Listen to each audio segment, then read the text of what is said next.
Hello friends, मैं doctor आशीष नायक। मेरी channel है स्माइल मेकर डॉक्टर, उसमें आपका स्वागत करता हूं।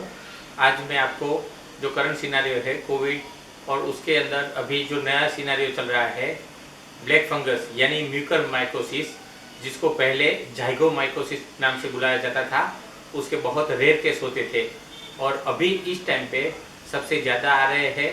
उसमें के डरने की कोई आवश्यकता नहीं है, इसलिए मैं आपको बेसिक इन्फॉर्मेशन देना चाहता हूँ। उसमें सबसे पहले क्या होता है कि म्यूकरमाइकोसिस पहले कहाँ होता है।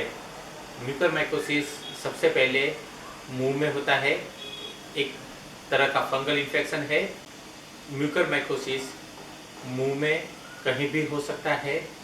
उसके होने का कारण है अगर आपने अच्छी तरह से सफाई ना की हो, कोविड ट्रीटमेंट में ह्यूमिडिफायर ऑक्सीजन का यूज़ किया हो, या कुछ डायबिटिक की असर हो, स्टीरॉयड का यूज़ हुआ हो, तो ये होता है।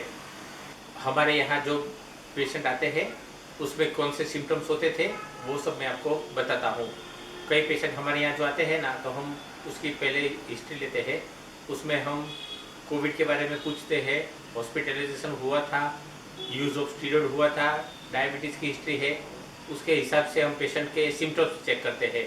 कई पेशेंट को क्या होता है कि कोई एक पार्ट में यानी हाफ पार्ट में फेस में पेशेंट को पैरालिसिस जैसा इफेक्ट आता है, या सूजन आ जाती है। आई के नीचे पेशेंट को ब्लैक मार्क जैसा या रेडनेस जैसा हो जाता है। मुंह में पैलेट के अंदर है जो ऊपर का जड़बा बोलते हैं, उसके नीचे अल्सरेशन जैसा लगता है और वो हल्का सा ब्राउन ब्लैक कलर जैसा होता है।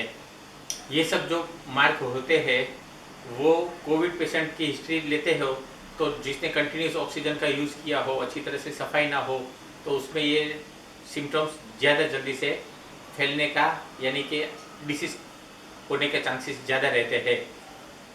म्यूकरमाइकोसिस में पेशेंट को मुंह में अल्सरेशन जैसा लगता है, बर्निंग सेंसेशन होता है। उसके बाद ये डिसीज स्प्रेड होके नेजल कैविटी थ्रू साइनस में चला जाता है और उसके बाद वहाँ से आई के अंदर ये इन्फेक्शन पहुँच जाता है और उसके बाद केवर्नस साइनस थ्रू होके ब्रेन में पहुँच जाता है। और इसको इग्नोर नहीं करना चाहिए। ये अगर ब्रेन तक या केवर्नस साइनस तक पहुँच गया हो तो वेरी फेटल है, यानी वो आपकी ज़िंदगी को ख़त्म कर सकता है। लेकिन उसमें डरने की कोई बात नहीं है। अर्ली सिम्टम्स और अर्ली डेंटल चेकअप आप करवाइए तो आपको पता चल जाएगा कि ये डिसीज़ हुआ है। मैं हर पेशेंट को एडवाइस करता हूँ कि आप कोविड के बाद अच्छी तरह से सफाई करें, ओरल हाइजीन मेंटेन कीजिए, गार्गल कीजिए, दिन में 2 से 3 बार ब्रश कीजिए। और अगर आपको कोई भी डाउट हो तो स्पेशली डेंटिस्ट की, ईएनटी की, ऑप्थेल्मोलॉजिस्ट की तुरंत ही एडवाइस ले लीजिए, वो आपके लिए बहुत ही अच्छा रहेगा। म्यूकरमाइकोसिस में पेशेंट को ये बाहर के ऊपर के हिस्से में जो होता है उसके अलावा अंदरूनी पार्ट जैसे कि जीआई ट्रैक, रेस्पिरेटरी ट्रैक और डाइजेस्टिव सिस्टम में भी असर होता है उसका। और उसमें क्या होता है कि अगर फेफड़ों में ये चला जाता है तो फेफड़े आपको बिगाड़ देता है। जीआई ट्रैक में चला जाता है तो पेशेंट को नोसिया, वोमिटिंग ऐसे सिम्टम्स आते हैं, ब्लीडिंग भी होता है। मैं पेशेंट को एडवाइस करता हूँ कि कोई भी कोविड में आप अगर हॉस्पिटलाइजेशन में रहे हो तो उसकी में आपका मुंह अच्छी तरह से क्लीन नहीं होगा, तो आपको क्या करना है कि आपको कोविड की ट्रीटमेंट के बाद 20 दिन के बाद या 25 दिन के बाद एक बार डेंटिस्ट का ओपिनियन ले लीजिए और डेंटल चेकअप करा लीजिए। और अगर हो सकता है तो क्लीनिंग ऑफ टीथ कराना बहुत ही बेसिक रहेगा। और उसमें क्या होगा कि कोई आपका जो अच्छी तरह से पार्ट क्लीन नहीं हुआ होगा तो वो आप स्केलिंग के थ्रू अच्छी तरह से वो क्लीन हो जाएगा।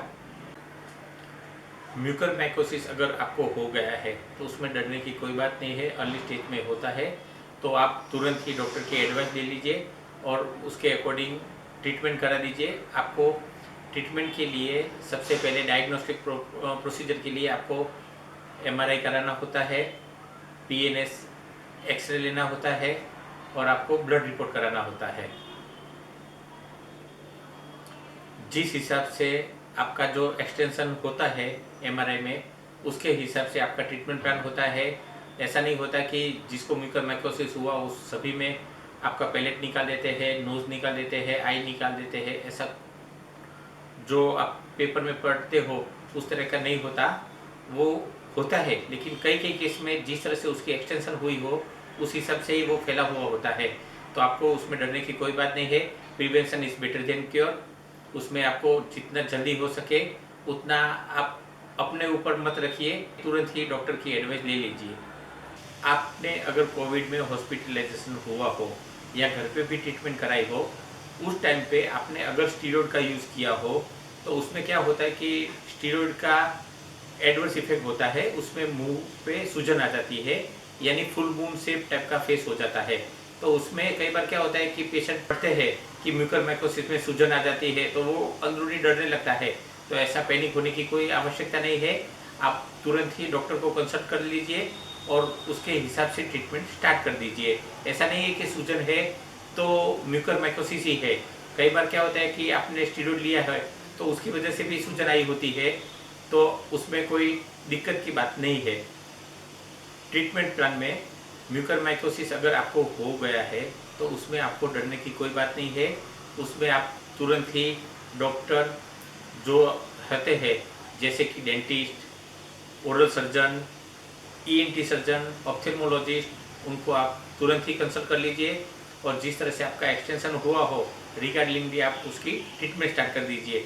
ट्रीटमेंट में अगर मुंह में इन्फेक्शन ज़्यादा स्प्रेड हुआ हो तो कई बार दांत निकालने पड़ते हैं या आपका पैलेट का पोर्शन भी थोड़ा सा निकालना पड़ता है। अगर थोड़ा सा एक्सटेंशन और बड़ा हो तो नेजल कैविटी को निकालना पड़ता है, और अगर स्प्रेड होके आई पार्ट में हो गया हो तो आपकी आँख भी निकालनी पड़ती है। और मेडिकल ट्रीटमेंट में एम्फोटेरिसिन बी नाम का इंजेक्शन आता है, वो आपको लेना होता है।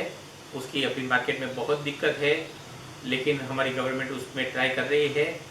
तो डोंट बी पैनिक और अच्छी तरह से ट्रीटमेंट और ओरल हाइजीन मेंटेन करने का ख्याल रखें। This video specially made for awareness regarding to mucormycosis. Don't delay, early diagnosis prevent you from fatal effect from mucormycosis. Take care and be happy. मित्रों, ये म्यूकरमाइकोसिस के आपको जानकारी जो मैंने दी है वो वीडियो आपको कैसा लगा है वो मुझे ज़रूर बताइएगा। मेरी चैनल को लाइक, शेयर और सब्सक्राइब करना मत भूलिएगा। और हाँ, जो भी आपको कुछ कमेंट हो तो मेरे कमेंट बॉक्स में ज़रूर डालिए। मेरा इंस्टाग्राम में भी अकाउंट है, उसको भी ज़रूर फॉलो कीजिएगा। धन्यवाद।